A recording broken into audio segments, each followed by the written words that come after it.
A News Channel 3 exclusive. After months of waiting, we're finally hearing from the consultant hired to help Riverside County animal shelters. Now, this comes after a new report released by the county diving into euthanasia numbers and adoptions. Tonight, we are getting answers on what's next in efforts to decrease populations. News Channel 3's Luis Avila spoke with her and has the answers tonight.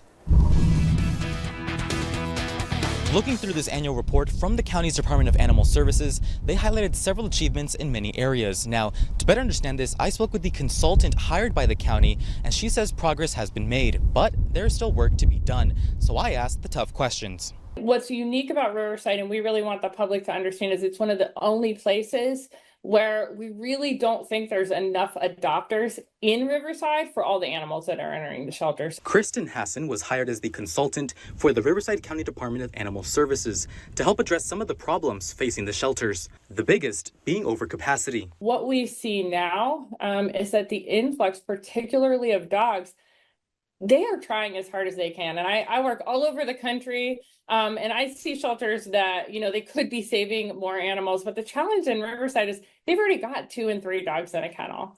They are above maximum capacity almost every single day, which makes it hard for them to do the things that they could do to solve the problems. According to the 2024 annual report, between all 4 campuses in the county, 3 out of 4 dogs made it out alive. Here at the Animal Campus in Thousand Palms, that rate is higher at about 80%. With this, obviously, there's been some scrutiny and controversy with community members.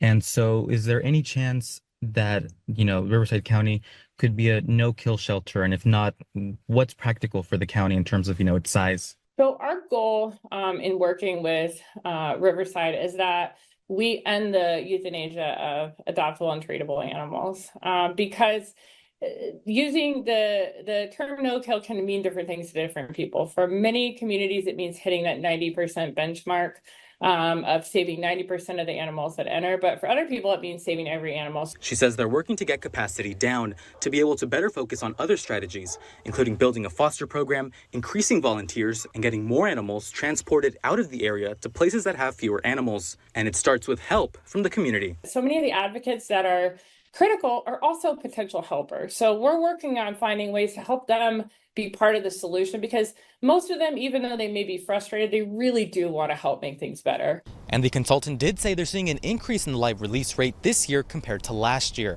For a look at the full report, visit our website, kesq.com. In Thousand Palms, Luis Avila, News Channel 3. Well, the new director for the Department of Animal Services will start next week. The consultant was hired for a 2-year contract.